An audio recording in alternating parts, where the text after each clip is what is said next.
This is a tutorial for week 4, assignment 3A, adding text to a photo.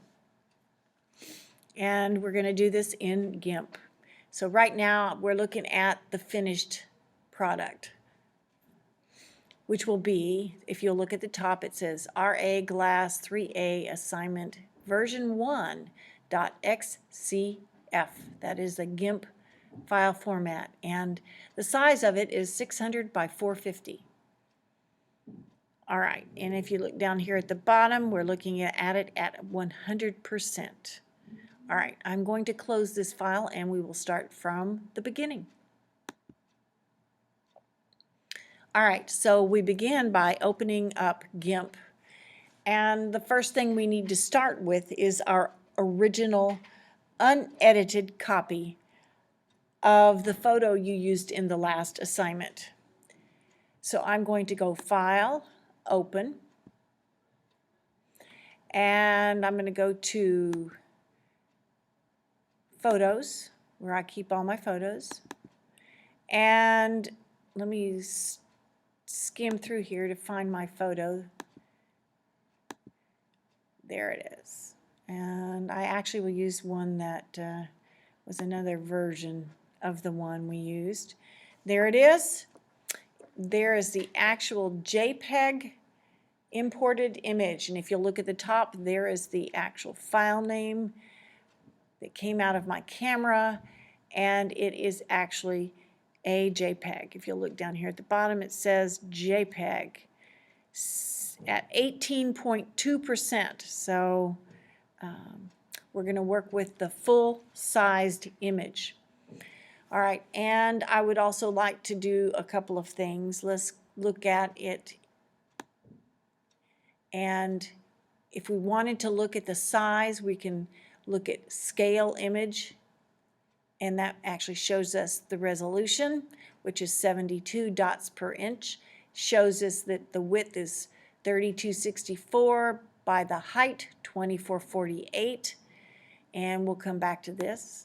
I also would like for you to open up a panel, a layers panel. All the panels are located under Windows, and here it is. I have it out here, but I'm going to close it and open it again. So if it's not open, you can go up to Windows, Dockable Dialogues, and come down to Layers. You'll see we have all other kinds of panels, including the Undo History panel, which we'll talk about shortly. All right, the Layers panel is now open. If you will look in your book, there is a whole paragraph on layers. Look for it, find it. So layers are like stackable, transparent things. The first layer is the image on the bottom. So it's the background layer, and it is our JPEG. It is a copy of the JPEG image. It is still in the same state as the JPEG image was. It has fully loaded with all its weight. It says down here 75.7 megabytes in memory. So it is a huge file. We are going to add a second layer, a text layer. So that being said, we're going to look at what the file size is, and we're going to change it. We probably need to change it, scale it first. That would be the easiest. So before we add text, we're going to scale it to the size that we want it to be. So I am going to move that layers panel over just a little bit. We'll go up to image.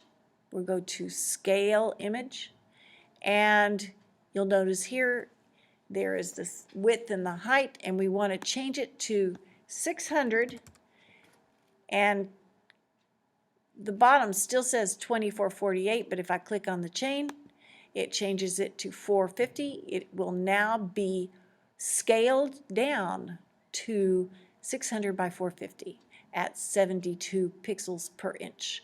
and I'll click in the bottom right hand corner, Scale. And if I go all the way down here to the bottom to where the size, window size is, I'm going to click on the up arrow and choose, I want to scale it to 100%. This is as it should be. All right, at 100%. And I see the little asterisk up here by the name, so I now need to save it as a GIMP file. File, Save As, and I'm going to put it in not my photos folder, but I'm going to put it in the week 4 assignment folder. And I'm going to change the file name and week 4 in just a second, and I'm going to come up here to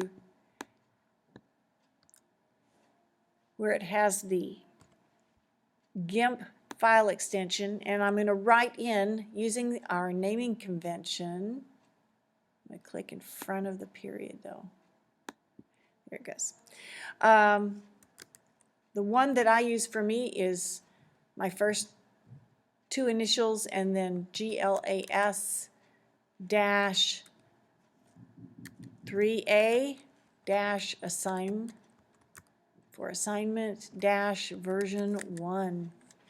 And I already have one in there because I had to practice it in order to show you the outcome.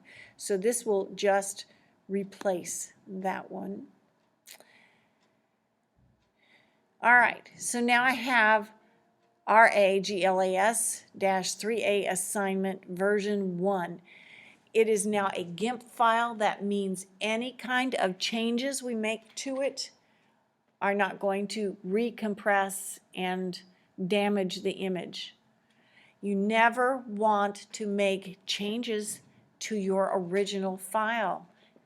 So you need to save as almost immediately to get to the native file that is what we call a working file. You can keep making changes after changes after changes without recompressing and or damaging the file quality. All right, if we look back over here, here's the layers panel. And the very next thing we need to do is, it's at the right size. I don't need to crop it. It's cropped nicely for our purposes. I need to click on the A text tool over here. And sometimes it's indicated as a T, but in this case, in GIMP, it's A and A. And I'm going to click in the top right, from a top right corner position, I'm going to click and drag a text box, and then I'm going to click with my little I-beam, click inside the text box, and I'm going to write going places with an exclamation mark, and it's way too small and it's the wrong color, and I'm going to click to highlight it and click in the little box above it to change it to maybe, I'm going to click up, up, up, up, maybe 48, 48. And then I'm going to find a color that is much more cheerful and will stand out in high contrast against the background. All right, so now I can see the current color, the new current color versus the old black color. And I will say, okay. And it needs to be bolder, so I'm going to click the bold. And you could change the font, but I don't want to mess with fonts. It's right now it says Sans, and if I click Helvetica, I will get a Helvetica bold. If I have another font in mind, I can click on that too. But I'm going to use Helvetica bold, or you could have used Sans at 48 pixels. That's the size. We're in pixels, not inches. We're in pixels. We're basically going to work in pixels almost the whole semester. So fonts are normally in points. Font sizes are normally in points, but it really doesn't matter whether it's points or pixels. It's about the same. All right, and I'm going to click over here and choose the Move tool, because that's, I might want to move it around. I click inside and just move it. All right, and you know what? I think I want it to be a little bit bigger, so I'm going to go back and click, highlight it again, and let's up the size just a little bit. Maybe down a little bit. There we go. I think I like that. You can also grab inside the sizing box, the text box, make it a little bigger. I like to use the Move tool and then just move it around. All right, now you're looking to place it, oops, didn't want to do that. Looking to place it on a spot that is highly contrasted. So the S and the exclamation mark I put on top of that bush so I get a high contrast. There are other techniques in Photoshop that you can use, and I'm sure you can use them, find them in GIMP to add contrast. But right now we're just going to place the text on the image. And in order to not see the little box that's going around it, I can click on the actual background image. So I'm going to go back over here to the Layers panel, click on the background image, and you can see what it looks like. Going places. And the other thing I might want to do is, I see the little asterisk up here by the file name, and I probably want to save that. And I want to make sure I save it inside my folder. File, Save As. And let me find my folder. It is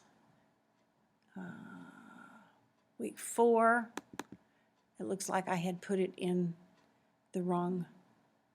Click Save. I want to replace what was there. Okay, so now I have saved this file, this edited file, inside my week 4 folder. Okay, and that is that. Now, so now I have a file that has the .xcf extension on it.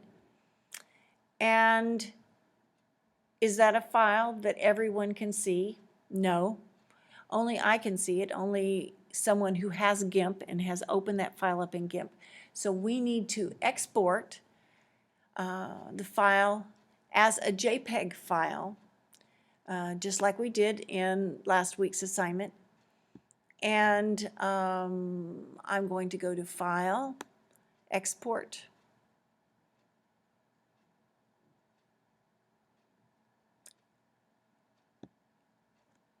And I'm going to select the file type. And come over here and find JPEG. Click on JPEG. You click either on the left side or the right side and click Export. Now before that, I think I want to change it, and I want to add the fact that it has text in it.